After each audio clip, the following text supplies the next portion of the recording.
जवाली विधानसभा के पूर्व मंत्री एवं कांग्रेसी नेता चौधरी चंद्र कुमार आज ढसोली में गत दिन पहले अनाथ हुए बच्चों के परिवार से मिले। उन्होंने अपने परिवार के प्रति संवेदनाएं प्रकट की हैं। चौधरी चंद्र कुमार ने दुख व्यक्त करते हुए कहा कि यह एक बड़ी ही दुखद घड़ी होती है जब बच्चों के सिर से माँ बाप का साया उठ जाता है। आज इन बच्चों को सहारा की जरूरत है। यह एक निर्धन परिवार है और इन बच्चों का पालन पोषण करने वाले दोनों इस दुनिया से गुजर चुके हैं। उन्होंने आश्वासन दिया कि इनकी हर संभव सहायता की जाएगी। उन्होंने मौजूदा सरकार से भी इन बच्चों की सहायता करने की अपील की है। आपको बताते चलें कि कुछ दिन पहले ढसोली निवासी बलवीर सिंह का हृदय गति रुकने से देहांत हो गया था और उनके 1 महीने के भीतर ही उनकी पत्नी की भी मौत हो गई थी, जिस कारण इनके दोनों बच्चे अनाथ हो गए। बेटी की 2 माह बाद शादी तय हुई थी और बेटा किडनी की बीमारी से ग्रस्त है, जिसका इलाज पीजीआई से चल रहा था, परंतु अति निर्धन होने के कारण वह पूर्ण रूप से अपना इलाज नहीं करवा पा रहा है। मृतक बलवीर सिंह की माता बचनी देवी का कहना है कि अब उनको सरकार और सामाजिक संस्थाओं का ही सहारा है जो उनकी मदद कर सके।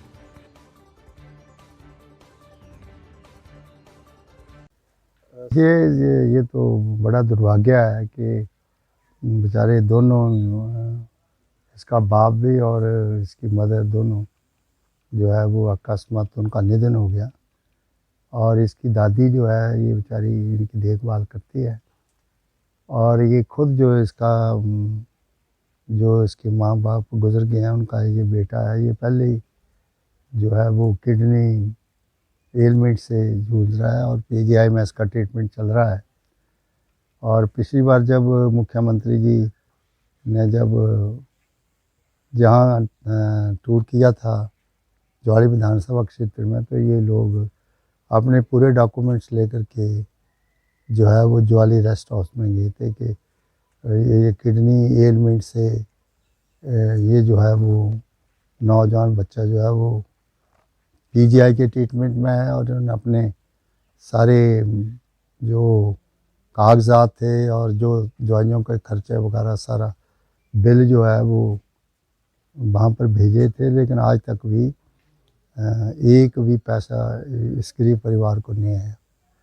जबकि आईआरडीपी परिवार में और जो हमारे पीजीआई वगैरह में जो बच्चे ट्रीटमेंट लेते हैं उनकी रिवर्समेंट भी हो जाती है और अगर ऑपरेशंस वगैरह भी किया जाए तो उसके ऑपरेशंस के पैसे जो हैं वो पीजीआई में जमा हो जाते हैं, उसको ऑपरेट कर देते हैं और बाकी पैसा जो है वो सरकार को रिफ़ंड हो जाता है।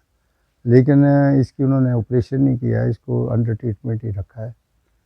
तो मैं मुख्यमंत्री से भी निवेदन करूंगा कि 4 साल हो गए हैं उस फाइल को दिए हुए, लेकिन उस फाइल का कोई पता नहीं है कि डीसी ऑफिस में पड़ी है, एसडीएम के ऑफिस में। ये एडमिनिस्ट्रेशन का बड़ा उदाहरणशील रवैया है, ये कुछ अच्छी बात नहीं लगती।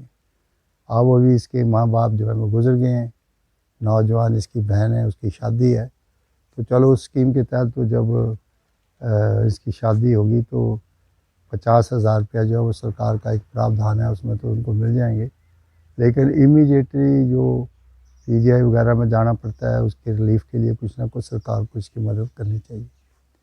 और ये आईआरडीपी परिवार में भी हैं और ये बच्चा जो है वो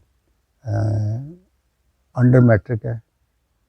तो अभी जो कुछ मुख्यमंत्री के अपने